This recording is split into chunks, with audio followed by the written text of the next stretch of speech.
একটি ডাচ বেসরকারি প্রতিষ্ঠান। বাংলাদেশের সাথে যৌথভাবে এই প্যাভিলিয়ন করার প্রস্তাব নিয়ে ঘুরে গেছেন প্রতিষ্ঠানটির কর্মকর্তারা। বিস্তারিত জানাচ্ছেন শামীমা দোলা। ইউরোপের এক অনিন্দ সুন্দর দেশ নেদারল্যান্ডস, যেখানে জলাভূমি বেশি। সেই জলাভূমিকে বাঁচিয়ে রেখে ডাচরা পানির উপর গড়ে তুলেছে বাড়ি, ঘর, বাণিজ্যিক ভবন সহ অনেক স্থাপনা। রটারডামের ভাসমান প্যাভিলিয়ন তেমনই একটি অসাধারণ স্থাপনা। পানির উপর ভাসমান অসাধারণ স্থাপত্য শৈলীর এই প্যাভিলিয়নে আন্তর্জাতিক সভা সেমিনার হয়ে থাকে।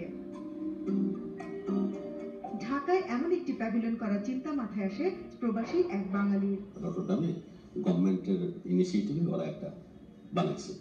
এটা ইন্টারন্যাশনালি যারা আছে, ইন্টারন্যাশনাল সেমিনার গুলো এখানে হয়।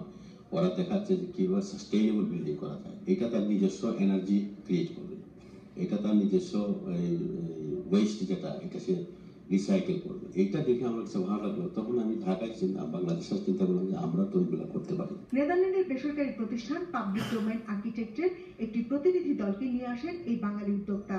তারা প্যাভিলিয়নের জন্য ঢাকার হাতিরঝিলকে বেছে নিয়েছেন। This kind of building would perfectly fit in Hatirjil Lake. এই প্যাভিলিয়নটি হাতিরঝিলের জন্য পুরোপুরি ঠিক। এটার মাধ্যমে আমরা এখানকার মানুষকে বোঝাতে চাই যে প্রকৃতিকে ধ্বংস করে নয়, বরং খাপ খাইয়ে চলতে হয়। পানিতে কিভাবে বাড়িঘর তৈরি করে বাস করা যায়, এই প্রকল্প থেকে তারা সে শিক্ষা নিতে পারবে। Buildings of houses or other infrastructure. প্যাভিলিয়নটির আকার হবে 5000 বর্গমিটার। এটি নির্মাণে ব্যবহার করা হবে বিশেষ ধরনের হালকা কাঁচ ও স্টিল। পরিবেশ বান্ধব গোলাকার আকৃতির এই প্যাভিলিয়নে পানি ও সৌরশক্তি ব্যবহার করে তাপমাত্রা নিয়ন্ত্রণ করা হবে, আর আবর্জনার পানি পরিশোধন করে আবার ব্যবহারের ব্যবস্থা থাকবে।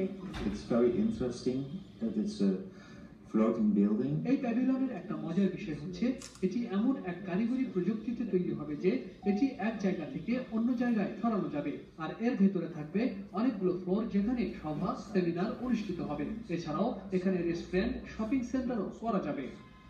Where you have all this program functionality. উদ্যোক্তারা জানালেন, দেশের অন্যান্য জায়গায়ও বাড়িঘর, বাণিজ্যিক উদ্দেশ্যে এমন পানিতে ভাসমান ভবন তৈরি করা যাবে।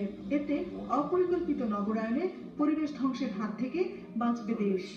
You can recycle. Shamima Dola, 71, Dhaka. So